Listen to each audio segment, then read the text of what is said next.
அன்பின் தேவஜனமே, இந்த நாளிலும் ஆதியாகமம் 27ஆம் அதிகாரம் அதனுடைய 34ஆம் வசனம் முதற்கொண்டு 41ஆம் வசனம் வரை இன்றைய தியானத்திற்காக நாம் எடுத்துக்கொள்ளலாம்.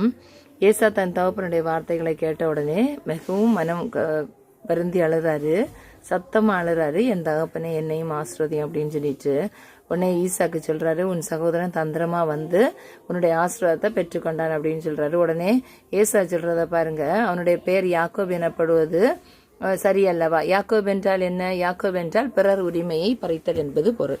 அப்ப அவனுடைய பெயர் இப்படி யாக்கோப் என்பது சரியல்லவா? 2 தடவை என்னை ஏமாற்றி போட்டான். ஏன்னா என்னுடைய சேஷ்டபுத்திர பாகத்தையும் வாங்கி கொண்டான், இப்போ என்னுடைய ஆசீர்வாதத்தையும் அவன் பெற்றுக்கொண்டான் அப்படின்னு சொல்லிட்டு சொல்றாரு. இருந்தாலும் ஒரு ஆசீர்வாதத்தை கூடவா எனக்காக வைக்கல, அப்படி வைத்து வைக்கலையா அப்படின்னு சொல்லிட்டு ஏசா கேட்கிறாரு. உடனே ஈசாக்கு ஏசாட்ட சொல்றாரு, இதோ நான் அவனை உனக்கு எஜமானாக வைத்தேன், அவன் சகோதரர் எல்லாரையும் அவனுக்கு ஊழியக்காரராக கொடுத்து அவனை தானியத்தினாலும் திராட்சை ரசத்தினாலும் ஆதரித்தேன்.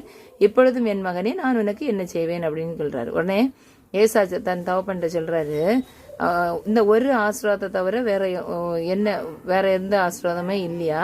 என் தகப்பனே நீங்க என்னையும் ஆசீர்வாதம் ஆகணும் அப்படின்னு சொல்லிட்டு ஏசா சத்தமிட்டு அலறாரு. உடனே இந்த ஈசாக்கு என்னெல்லாம் சொல்றாரு பாருங்க, உன் வாசஸ்தலம் பூமியின் சாரத்தோடும் உயர வானத்திலிருந்து இறங்கும் பனியோடும் இருக்கும். உன் பட்டயத்தினாலே நீ பிழைத்து உன் சகோதரனை சேவிப்பாய். நீ மேற்கொள்ளும் காலம் வரும்போதோ உன் கழுத்தில் இருக்கிற அவனுடைய நுகத்தடியை முறித்து போடுவாய் என்றார். யாக்கோபை தன் தகப்பன் ஆசிரியத்தின் நிமித்தம் ஏசா யாக்கோபை பகைக்கிறான் பாருங்க.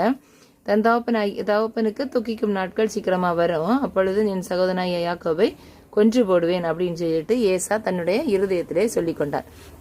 அப்போ ஏசாவுக்கு தன்னுடைய இருதயத்திலே தன் சகோதரனை கொல்ல வேண்டும் என்ற சிந்தை வருவதற்கு காரணம் யாக்கோபுடைய செயல்பாடு.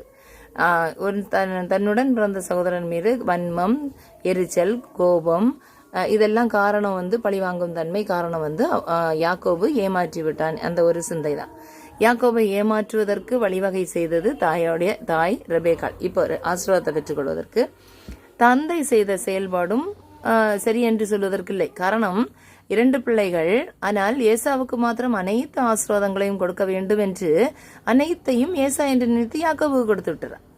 அப்போ கடைசியில ஏசாவுக்கு கொடுக்க ஒரு ஆசீர்வாதமும் இல்லை.